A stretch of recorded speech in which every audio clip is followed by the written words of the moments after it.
नमस्कार, 99 न्यूज के बिहार झारखंड बुलेटिन में आपका स्वागत है। मैं हूं आपके साथ सोमनाथ तिवारी। राष्ट्रीय जनता दल सुप्रीमो लालू प्रसाद यादव फिर मुश्किलों से घिरते दिख रहे हैं। चारा घोटाला के डोरंडा कोषागार मामले में रांची स्थित सीबीआई कोर्ट ने बचाव पक्ष की अर्जी को खारिज करते हुए कहा कि फिजिकल मोड में बहस करने की इच्छा वाले कोरोना वायरस गाइडलाइंस का पालन करते हुए व्यक्तिगत रूप से उपस्थित होकर बहस कर सकते हैं, उनके लिए कोर्ट बैठेगी। इसके साथ कोर्ट ने रोजाना बहस का भी आदेश दिया। लालू प्रसाद यादव सहित 77 आरोपितों ने फिजिकल कोर्ट शुरू होने तक सुनवाई टालने की अर्जी दाखिल की थी। स्पष्ट है कि कोर्ट मामले में जल्द निपटारे के मूड में है। ऐसे में अगर चारा घोटाला के अन्य मामलों की तरह डोरंडा कोषागार के मामले में भी सजा होती है तो लालू प्रसाद यादव एक बार फिर रांची के होटवार जेल में होंगे। जाति आधारित जनगणना को लेकर राजनीति गर्म है। भारतीय जनता पार्टी इसके खिलाफ है, जबकि बिहार में उसके साथ राष्ट्रीय जनतांत्रिक गठबंधन में शामिल जनता दल यूनाइटेड व हिंदुस्तानी आवाम मोर्चा विपक्षी दलों की तरह जाति आधारित जनगणना का समर्थन कर रही है। राष्ट्रीय जनता दल सुप्रीमो लालू प्रसाद यादव ने तो जाति आधारित जनगणना नहीं कराए जाने की स्थिति में पूरे देश में जनगणना के बहिष्कार का ही आह्वान कर दिया है। इस बीच बड़ी खबर यह है कि बीजेपी के अंदर से भी जातियों की जनगणना के पक्ष में स्वर उभरे हैं।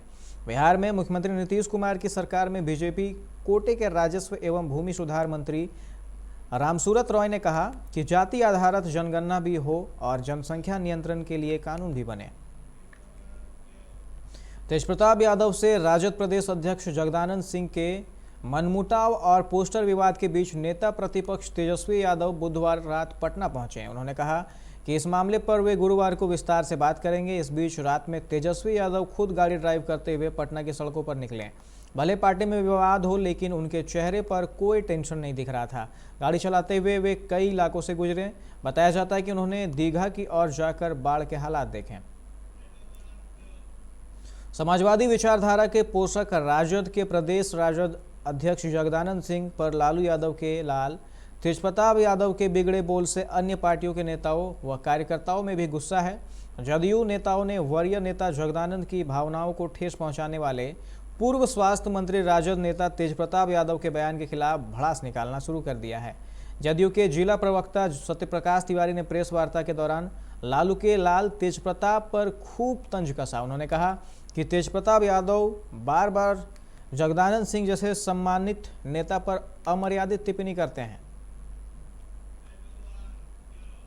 गंगा के बढ़ते जलस्तर और इससे बाढ़ की आशंका के मद्देनजर सरकार अलर्ट मोड में है। मुख्यमंत्री नीतीश कुमार ने पटना और इसके आसपास के क्षेत्रों का निरीक्षण किया। उन्होंने पटना के दीघा से मोकामा तक, राघोपुर, बख्तियारपुर, पंडारक, बाढ़ से सटे दियारा के इलाकों, मोकामा के टाल क्षेत्रों, समस्तीपुर के मोइनुद्दीन नगर, बेगूसराय के छड़वावा एवं अन्य प्रभावित क्षेत्रों का हवाई सर्वेक्षण किया।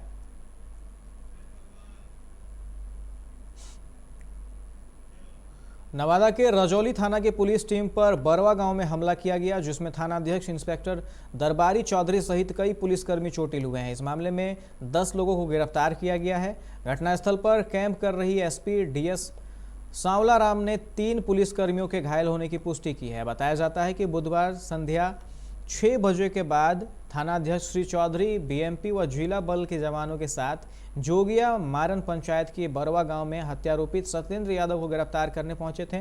पुलिस टीम ने आरोपी को पकड़ लिया था। इसी दौरान ग्रामीणों ने पुलिस टीम पर हमला कर दिया। ग्रामीण ईंट पत्थर बरसाने लगे। कुछ लोग टांगी लेकर भी पुलिस की ओर दौड़े। किसी प्रकार पुलिस वहां से जान बचाकर सुरक्षित स्थान तक पहुंचे। इस हमले में थाना अध्यक्ष दरबारी चौधरी, चौकीदार मनोज पंडित व कृष्ण प्रसाद आदि घायल हो गए हैं। मुजफ्फरपुर के मोतीपुर थाना क्षेत्र के दरिया छपरा गांव में 7 साल के बच्चे की हत्या कर दी गई है। इसके बाद अपराधियों द्वारा शव को खेत में फेंक दिया गया है। गुरुवार की सुबह शव मिलने के बाद गांव से सैकड़ों लोगों की भीड़ मौके पर जुट गई। सूचना पर मोतीपुर थाने की पुलिस मौके पर पहुंचकर जांच की। पुलिस के अनुसार मृतक की पहचान विजय महतो के पुत्र नीतेश कुमार के रूप में की गई है। पुलिस पूरे मामले की जाँच कर रही है।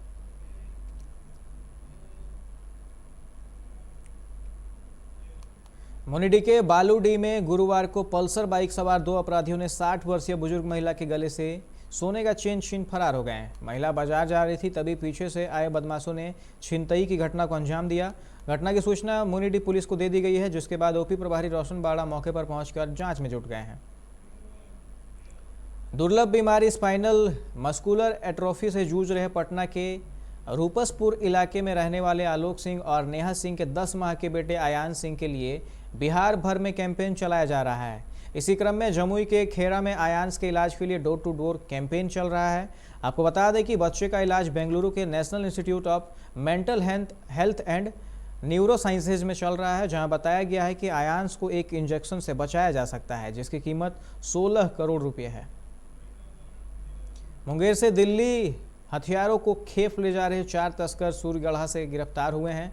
तस्कर मूल रूप से बिहार के दरभंगा जिले के रहने वाले हैं। स्वतंत्रता दिवस से पहले लखीसराय जिले के सूर्यगढ़ा थाना की पुलिस को बड़ी कामयाबी मिली है।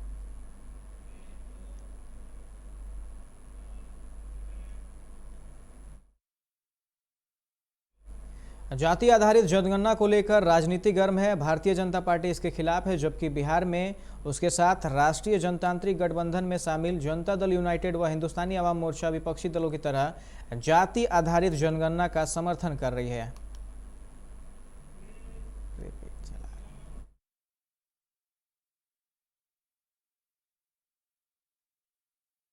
धनबाद जिला युवा कांग्रेस कमेटी ने गुरुवार को हाउसिंग कॉलोनी में टीकाकरण आयोजन किया, जहां कई लोगों को कोविडशील्ड का टीका दिया गया। इस टीका केंद्र पर 100 से अधिक लोगों ने पहला जबकि 95 लोगों ने दूसरा डोज लिया। युवा कांग्रेस के अध्यक्ष सोनू सिंह ने बताया कि जिला अध्यक्ष ब्रजेंद्र प्रशांत सिंह की पहल पर यहां शिविर का आयोजन किया गया।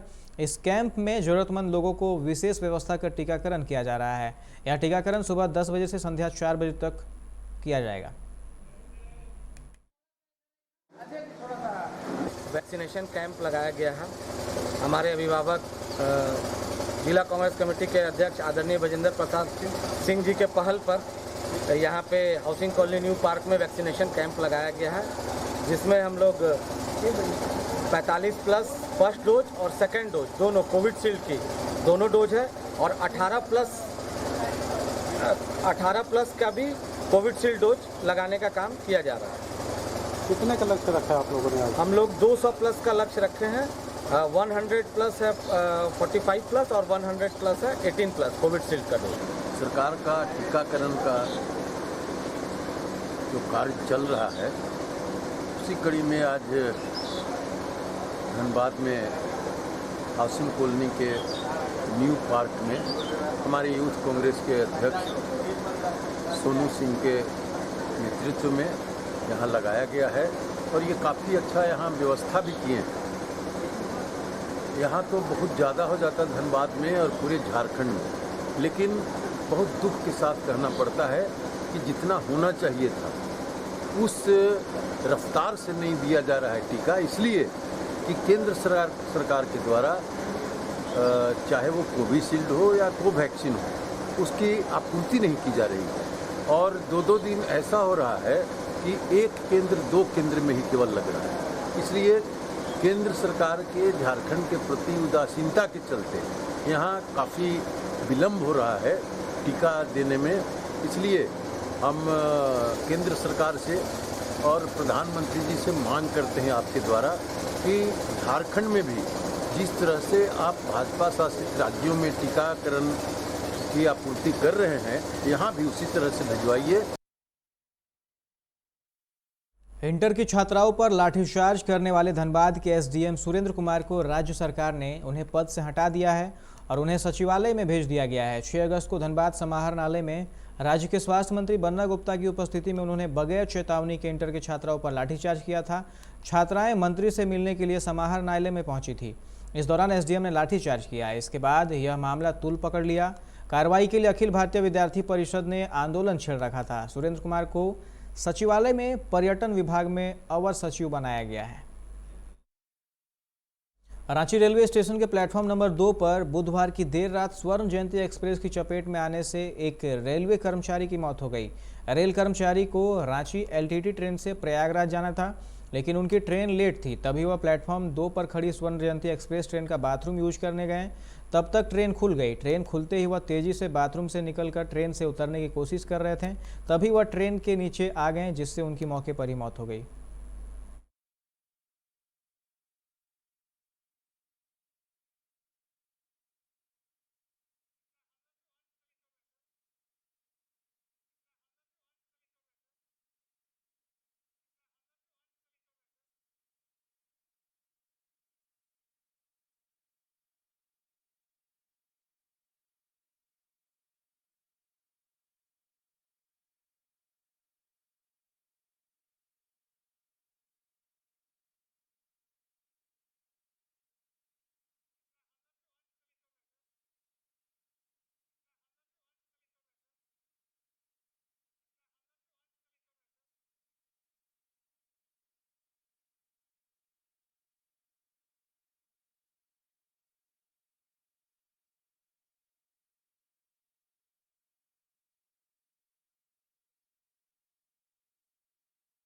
रांची सहित झारखंड के कई जिलों में गुरुवार को भारी बारिश के आसार हैं। मौसम विभाग ने पूर्वानुमान में बताया है कि रांची, खूंटी, बोकारो, गुमला, हजारीबाग, रामगढ़ आदि इलाकों में तेज बारिश हो सकती है। मेघ गर्जन के साथ वज्रपात की भी आशंका जताई गई है। राज्य के उत्तर, दक्षिण, उत्तर पश्चिमी और उत्तर पूर्वी भागों में भी कुछ इलाकों में भारी बारिश होने की संभावना जाहिर की गई है, जिसके लिए येलो अलर्ट भी जारी किया गया है। धनबाद के जज उत्तम आनंद हत्याकांड के मामले में झारखंड हाईकोर्ट में गुरुवार को सुनवाई होगी। यह मामला chief justice doctor Ravi Ranjan व जस्टिस एसएन प्रसाद की खंडपीठ में सुनवाई के लिए सूचीबद्ध है। सुनवाई के दौरान सीबीआई की और जांच की अद्यतन रिपोर्ट अदालत में दाखिल किए जाने की संभावना है। इसको लेकर सुप्रीम कोर्ट ने भी सीबीआई को निर्देश दिए हैं। सुप्रीम कोर्ट ने कहा था कि हर सप्ताह जांच की प्रगति रिपोर्ट में हाईकोर्ट में दाखिल करें ताकि हाईकोर्ट उसकी समीक्षा कर सके। बिजली विभाग के कर्मचारियों को जल्द बकाया वेतन मिलेगा। कर्मचारियों ने झारखंड भाजपा के प्रवक्ता कुणाल साळंगी से मिलकर एक मांग पत्र सौंपा। ज्ञान पत्र पर संज्ञान लेते हुए कुणाल ने विभागीय सचिव से बात की है, जहां उन्हें आश्वासन मिला है कि उनकी मांगें बहुत जल्द पूरी हो जाएंगी। पूर्व विधायक कुणाल साळंगी ने ऊर्जा सचिव अविनाश कुमार से फोन पर बात कर ऊर्जा मित्रों की समस्या से अवगत कराया। ओडिशा और बंगाल से झारखंड आने वाले हाथियों के झुंड पर नजर रखने के लिए अंतर्राज्यीय एलिफेंट मूवमेंट व्हाट्सएप ग्रुप बनाया गया है। इस ग्रुप में कोल्हान के सभी जिलों के डीएफओ के अलावा ओडिशा के कई जिलों के डीएफओ को इसमें शामिल किया गया है। कोल्हान में हाथियों के उत्पात को रोकने में ये ग्रुप काफ़ी कारगर साबित हो रहा है। अब इस ग्रुप में रांची के डीएफओ को भी शामिल करने की कवायद शुरू कर दी गई है। इस ग्रुप में रांची के शामिल होने के बाद यहाँ के डीएफओ को भी हाथियों की गतिविधियों की जानकारी हो जाएगी और हाथियों के उत्पात से बचा जा सकेगा। इस बुलेटिन में फिलहाल इतना ही। तमाम खबरों के लिए आप देखते रहें 99 न्यूज़। नमस्कार।